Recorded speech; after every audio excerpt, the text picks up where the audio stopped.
Hi, Newman staff. It's just me. I thought it would be a little easier if I recorded my message instead of having you read a lengthy email. If you're anything like me this week, I feel like all I've been doing is behind the screen reading emails and responding. So I thought it would be a little bit different for us to check in this way. I want to check in just about a few things that you're going to receive today and over the weekend. One is going to be the new special schedule. So please know there is nothing you need to do for this coming week.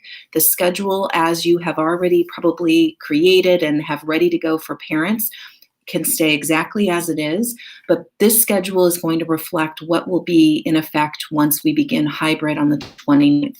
Unfortunately, I think I was praising myself too soon when I said that I'd completed the schedule. There were quite a few errors that I needed to correct, and my understanding of the MOU needed to be clarified. And so you will see, according to the MOU, all teachers, homeroom teachers are to receive 5 40-minute preps during the week. On Monday, Tuesday, Thursday, Friday. So you will see I did need to make some adjustments in order for that to happen. For grades K through 3, this is going to mean some covered recesses for 40 minutes. Initially, I had put down 20 minutes twice a day. That is not in line with the current MOU. So these will be some really long recesses that we will have office staff and teaching assistants assigned to cover. And we can certainly dive in a little bit more about what those can look like moving forward, since it is such a long time. So you will be receiving your special schedule. Please take a look at that. You will note on a couple of grade levels, there are a few teachers who have a little bit different lunch recess time. That's for two reasons. One is to accommodate the special schedule, but also to accommodate some of the space issues that we have in the cafeteria. In a few places, we need to maximize the space that we have, and so not all grade level classrooms are eating at the same time. There are a few that are eating at a little bit different time, so you're going to notice that as well. If you see something in the special schedule, your own schedule, that looks like a conflict, please add a comment on the Google Doc and I will take a look at it. But again, this is beginning the 29th, not next week. Next week's schedule can remain as it was this week. The second piece is attendance. Thank you so much for trying to get your attendance in by 9:45. I know it's difficult when you're in the middle of a Zoom, trying to take attendance, also going in and using the new coding system. But it's really important that we get into a good rhythm. The state is very much holding schools accountable for tracking attendance, even if we are remote.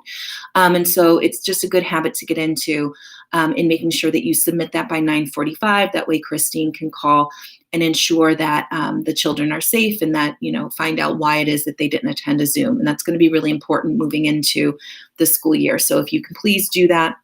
If you're having trouble with PowerSchool or how to navigate doing both at the same time, please check in with Dana Cantor. I'm sure that there are some tricks to be able to manage both of those at the same time. You're also going to see in the schedules information about recess and lunch. Recess and lunch is going to look different this year. As I mentioned in regards to the schedule, we will be having lunch first and then a recess after. You'll note on the schedule that kids will be eating for about 20 minutes. We really think this is going to be enough time for a couple of reasons. One is we have nearly half, if not less than half of our students eating at any given time. There's not going to be really the opportunity for them to go through the line and have to select. It'll already be prepackaged. And so really they're just going in and picking up. And 3, we actually anticipate there may be more kids that are bringing from home. So we think 20 minutes actually will be enough time for our kids to eat lunch.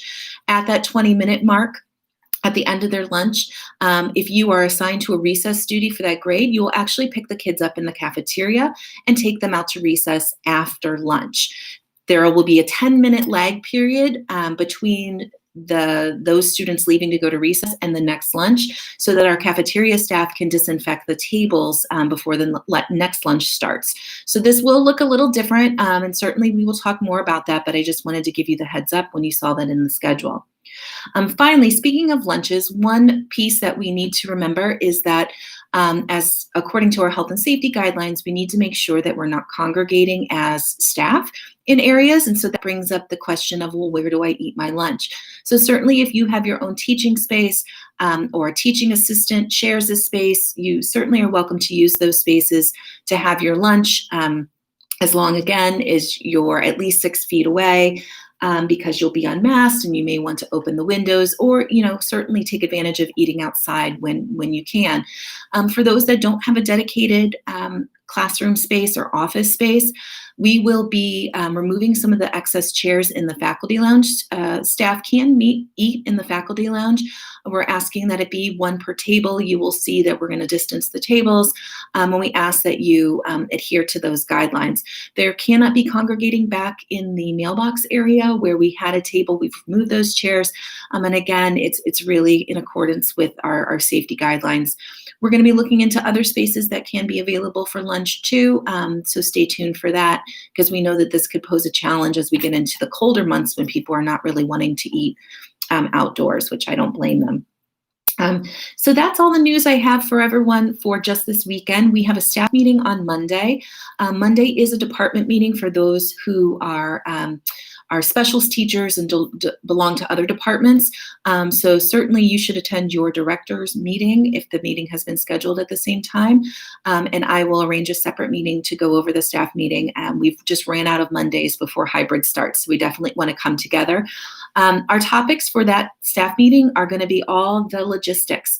Andrea will also be sending out some protocols for you to review. Those should be sent today or this weekend. And so if you get a chance on Monday to review those before the meeting, that would be great. Otherwise, we will take a look at them together during our meeting. And really, we're just going to be operationalizing all these things we've been talking about and making sure that we all understand what the new expectations and routines are going to be for when kids come in starting on the 29th. So nothing to be done for this weekend. I hope you all enjoy a lovely, relaxing fall weekend. And we will talk again on Monday. Take care, everyone. Bye-bye.